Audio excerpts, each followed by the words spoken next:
Hello, I'm Susan Moore and welcome back to my writer's shed, where today we're going to continue with the adventure of Nat and Fizz in Emerald Secret, the second book in my Nat Walker trilogy. And this is the final episode today in Emerald Secret, so thank you very much for joining me. And this book is very much for kids and everyone who loves adventure. We were halfway through chapter 41, The Cave. Nat is underwater at the moment, having discovered a secret door which has led through to this dark, dank cave. And she is with Fizz at the moment, while Zixin and Henry are waiting for her to return. Nat lifted Fizz above the water and stuck him on top of her head while she trod water. They come out into a cave lit by a thin shaft of light coming through its roof. Fizz spread his wings and shook them, spraying water in a fine mist. He moved his eyes from where they were illuminating a grey cave wall and started scanning to the right. "Stop!" cried Nat. A ledge! There was a ledge above the waterline. She swam over and hauled herself up onto it. There was just enough room for her to lie face down on the slate and catch her breath. She closed her eyes for a moment.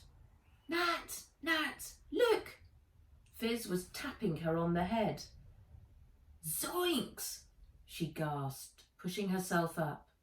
Across the emerald-coloured water in the middle of the cave loomed a large stone, and embedded in the stone's centre was a long sword. Nat dived into the water and swam over, clambering up koala style until she was on top next to the sword.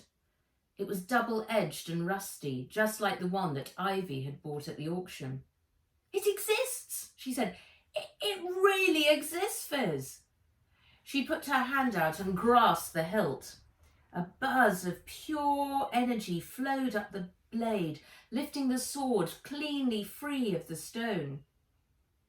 Nat held it aloft, waiting for something else to happen, but the energy flow had stopped. She turned it over this way and that, but it remained a rusty, ancient sword. Suddenly she started to shiver uncontrollably. She'd been in the water too long. "We must leave now," said Fizz urgently. "The tide is coming in fast. You will not be able to hold your breath for long enough if the water gets any higher." He flew across the cave to her. She gripped him in one hand and the sword in the other, and they jumped. Nat broke through the surface and gasped for air. A mist had settled over the water and daylight was fading. Henry was huddled in one kayak and Zixin was sitting cross-legged in the other. The second he saw her, Henry clapped his hands together, his eyes glistening with tears. "Hey, Nat, I was so worried." She threw Fizz into the kayak and grasped the side with her free hand. "Zoinks, I'm so cold," she said, her teeth chattering. "But look what I found." And she lifted the sword out of the water, holding it up into the air. "It's real, it exists." Henry whooped and Zixin reached over to give her a hand. "Nice work, heiress. Here, let me help you with that." "Thanks," she said, passing him the sword. Nat turned back to the kayak and started to haul herself out with Henry's help. "Hey!" shouted Henry. Nat collapsed into her seat, trying to catch her breath. "Hey!" shouted Henry again, louder this time. Nat turned to see Zixin paddling away fast, disappearing into the mist with the sword. "Zixin!" she shouted. No answer. She and Henry looked at each other. She'd trusted him. Fizz had trusted Vesperetta. "Fizz, find him now."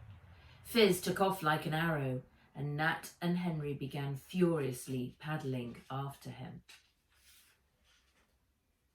Chapter 42, Battle. Fizz came swooping out of the mist to land on Nat's shoulder. I've located his kayak. It's empty, but tied up to a Viking longboat. It seems that Ivy and Saskia are holding him prisoner inside. What? She and Henry said in unison. They must have followed us. Ivy has the sword and she's on her throne, over there, 200 metres away.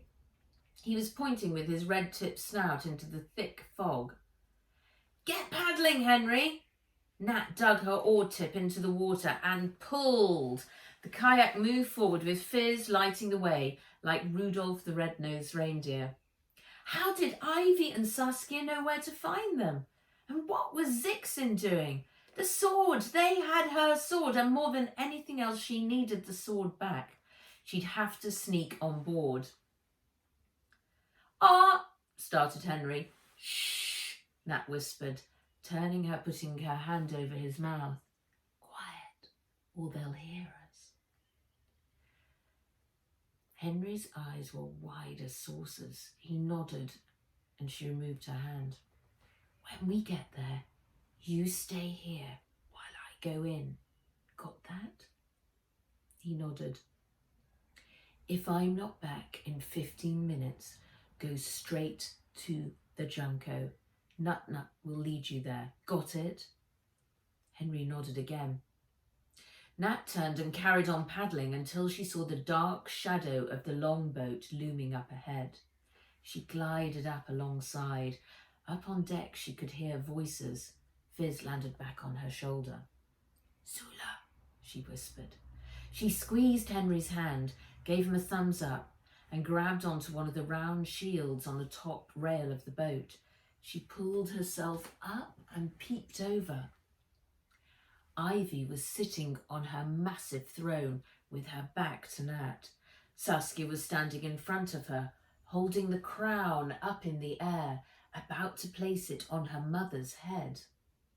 Poxo was sitting to one side, next to Zixin, who had been tied up with ropes.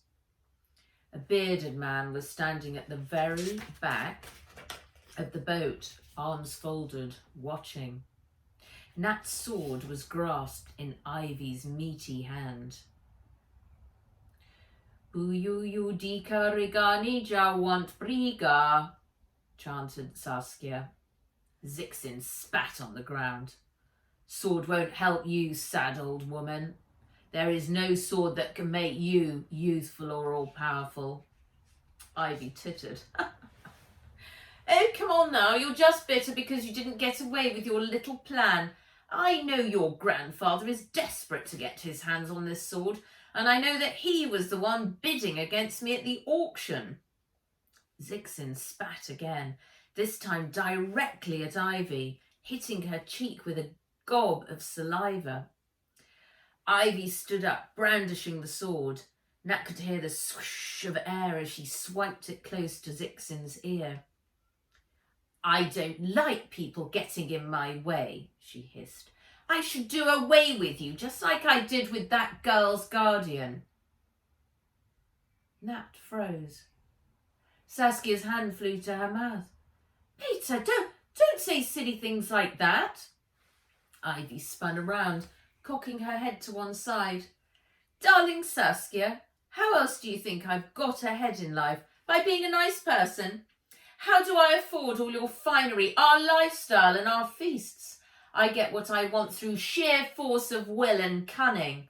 I take harsh measures at the time. I punish and I take out my enemies. Saskia stepped back, away from her mother. Nat didn't hesitate. She came running across the deck, leapt onto the throne and executed a perfect flying kick straight at Ivy's head. Ivy swayed but righted herself and swung the sword in Nat's direction. Nat ducked as it sliced through the air. She crouched down and whipped her leg out in a tiger tail kick, wiping Ivy's legs out from underneath her, and Ivy crashed like a felled tree onto the deck. Poxo bared his teeth and was about to lunge at Nat when Saskia yelled, "Down, Poxo!" Ivy rolled over, lashing out wildly with the sword, She staggered to her feet, but Nat crouched, ready to pounce. But before she could, the bearded man came running across the deck. He launched into a butterfly kick, spinning his legs up into the air at Ivy's head like a windmill of death. There was a sharp crack as his foot met her skull. Ivy let out a half-strangled scream and collapsed onto the deck. The sword fell from her hand. Quick as a flash, Nat shot out her hand in a tiger claw and grabbed the sword by the hilt just before it landed. Saskia let out an ear-piercing scream. Ivy's head was twisted at a right angle, her neck snapped, her eyes bulging out, unseeing. The cementer layer had cracked across her face, revealing red raw skin underneath. Poxo growled and leapt at the man, his jaw wide, his sharper than the sharpest samurai sword teeth bared. The man spun around lightning fast and 1-inch punched Poxo in the chest. Poxo yelped and went flying across the deck, over the side, splashing into the water below. "Poxo!" shrieked Saskia, running to the side. "Yachav," said the man, turning to Nat. She stood glued to the spot. He was speaking Mongolian. "Yachav!" he said with such force that she jumped back. Nat looked across at Zixin, but he was no longer there. Just a pile of rope showed where he'd been. She glanced down at Ivy's prostrate gold-armoured body. Dead. Ivy was quite dead. "I deal with this, Yachav," said the man. Nat turned and ran to the side of the boat. Her kayak was gone. Henry! What had happened to Henry? "I told Nut Nut to take Henry to the Junco when we got here and fetch our Ping," said Fizz, coming in to land on her shoulder. His snout flashed red. Junco approaching. Where? He activated his torch mode and the bow of the Junco was cutting through the fog ahead. She had never been so glad to see it in all her life. Our Ping was leaning over the front rail with a coiled rope in her hand, and the Junco slowed. Our Ping dropped the rope and Nat grabbed onto it. Our Ping activated the auto wind, whisking Nat up and onto the Junco's deck. "Henry and Galley, I get max edge full power London," said our Ping. Nat nodded. "Fizz, help our Ping." "Aye, aye, Captain," he said, landing on our Ping's shoulder. Our Ping gasped and froze. She turned to Fizz, her jaw dropping in shock. Fizz opened his right wing and wrapped it around her narrow shoulders. "Full steam ahead," he said. Nat sprinted across the deck, in through the main hatch and down to the galley. She found Henry wrapped in a blanket drinking a steaming mug of hot chocolate. "Hey, Natku, you got the sword back," he said, grinning. She sighed with relief that he hadn't seen anything that had happened. She'd have to explain it somehow later. "I did. Back in a minute. I've got to get changed." Nat walked into the corridor and strode straight past her own cabin to her parents' old one that stood at the end. The adrenaline was still pumping in her from being on the Viking boat. She opened the door and flicked on the lights. It was kept just as it had been on the day that they died, with the blue silk blind drawn over the porthole. The bed was made up with fresh sheets every week, although no one had slept in it since. She lifted the edge of the dragon-patterned silk rug that covered the floorboards and peeled it back. A thin brass handle was set into the middle board. She knelt down, wrapped her fingers around it, and there was a clicking sound of locks opening. "Access, Natalie, Walker," announced a digital voice.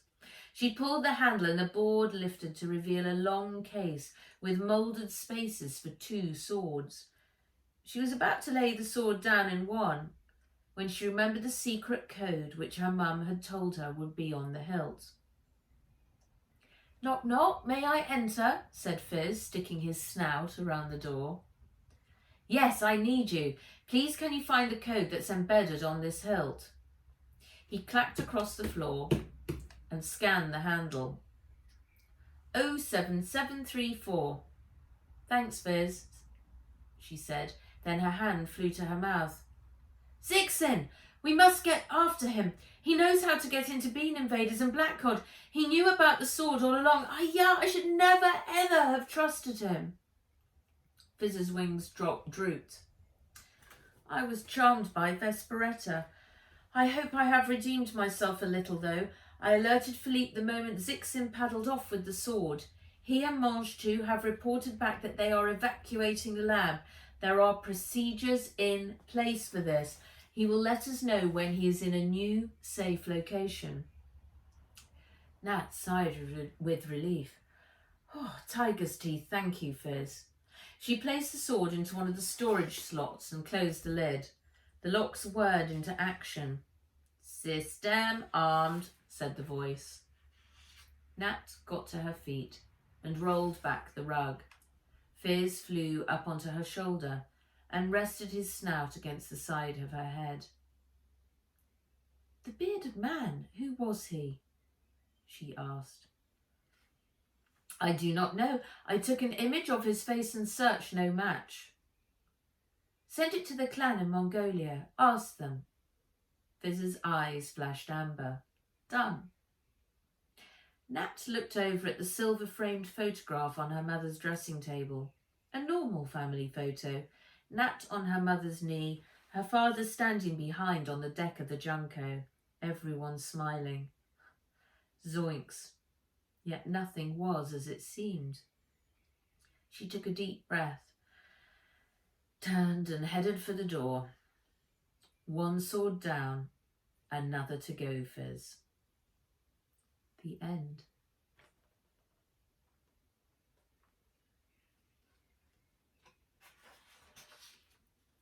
So we need to find out how Nat will get on to the hunt for the second sword. And that happens in the third book in my trilogy, Indigo Island, which I will begin reading next week. Thank you so much for joining me. It's been a great adventure. So lovely as ever to be with Nat and Fizz. I do love dragon robots. I still really, really want one myself. So take care and goodbye.